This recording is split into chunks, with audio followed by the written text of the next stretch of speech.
Assalomu alaykum hammalarga. Xo'p, xudo xolasa keyingi mana xonadorimizga yetib keldik. Eshik romlarini o'rnatib, xulosa tayyor qilib bo'ldik. Xo'p, bu yerda mokriy rangda ikkita eshik, bir dona rom o'rnatib berdik. Buni rangini mokriy rangda qilib berdik. Mana bu akfasini rangiga moslab, bir xil qilib shu holatda qilib berdik, lekin laklarni glansli qilib berdik. Xo'p, hozirgi bu narxi, ma'lumotini hammasini tushuntiraman. Birinchi o'rinda manzilni aytsam, bu o'zimiz Andijonda Paytoq shahriga o'rnatib berdik. Razmeriga keladigan bo'lsak, xo'p, eshigimiz eni 120, balandligi 240. Bunisini eni 90, balandligi 240. Uyga kirish bo'lmasligi uchun ichkariga o'ng tomonga qilib moslab berdik. Xo'p, mana penaga sepgandan keyin bu reykalarni qo'yamiz, bilasizlar, montajdan keyin, pena qurigandan keyin bu reykani olib tashlaveradi, uni pena qismasining hisobiga qo'yib ketamiz.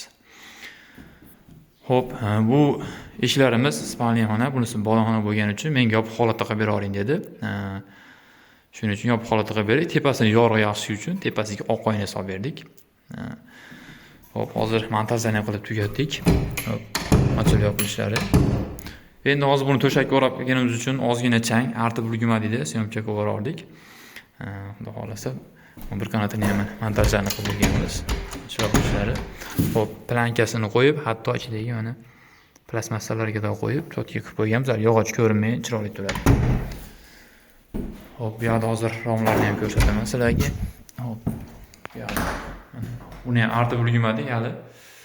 Ish ko'zik. Odam ko'rinmasin, yorug' bersin dedi. Aynagini gulli qilib solib berdik. Odam ko'rinmaydi, yorug' tushadi.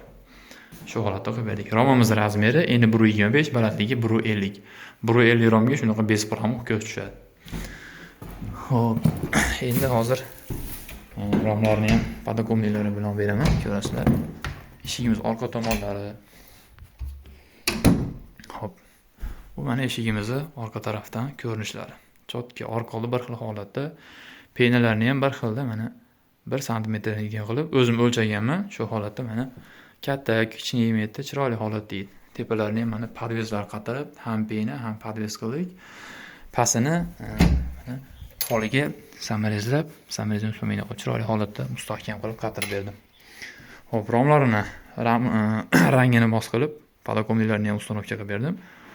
Romlariga ham podvez qatirib, chiroyli holatda. Xo'p, romimiz ruchkalari ishlashlari zo'r, xudo xolasa. Xo'p, xudo xolasa montajlarimizni tugatdik. Qo'ldan kelgancha hamma ma'lumotini berdim. Xo'p, endi bularimiz narxiga keladigan bo'lsak, xo'p, eshik romlarimiz narxi metr kvadratini 800 ming so'mdan qilib berdik. Shunda 3 oy ishimiz 5,5 million so'mga hamma yo'g'i bilan tayyor holatda bo'ldi. Endi buni arzonroq variantlari ham bor. Masalan, 06 MDF da qilib qilsanglar, yana ham arzonroq tushadi. Bu endi shunaqa chiroyli holatda. Bularni dastavka, ustanovka hamma yo'q o'zimizdan bo'lgan. O'zimiz kelib o'lchab ketganmiz, shuning uchun joyi katta kichik kelmaydi, shpakilovka qilmaydi yoki devor chopmaydi.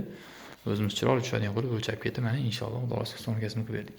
Nomerimiz 99 607 69 00 damiz. Bemalol aloqaga chiqib olasizlar. O'zbekiston bo'ylab xizmatimiz bor. Vodiyga, eshik romlarida osti ko'piga qarab ustanovka dastavkasini ichida qilib beramiz. Vodiydan tashqari joyga kelishilgan holda aviomlarga qarab dastavkasini ichida qilib beramiz yoki kelishamiz, aloqaga chiqib olasizlar. MDFimiz rangi fasonlari ko'p. Internet aloqa qilsanglar, katalogga tashlab beraman. Yoqqani to'lasanglar, razmerlarga hisob-kitob qilib beraman. Narxini kelsa, o'zimiz ish boshlashdan oldin borib o'lchab, inshaalloh yana borib ustanovka qilib beramiz. Hammalarga rahmat.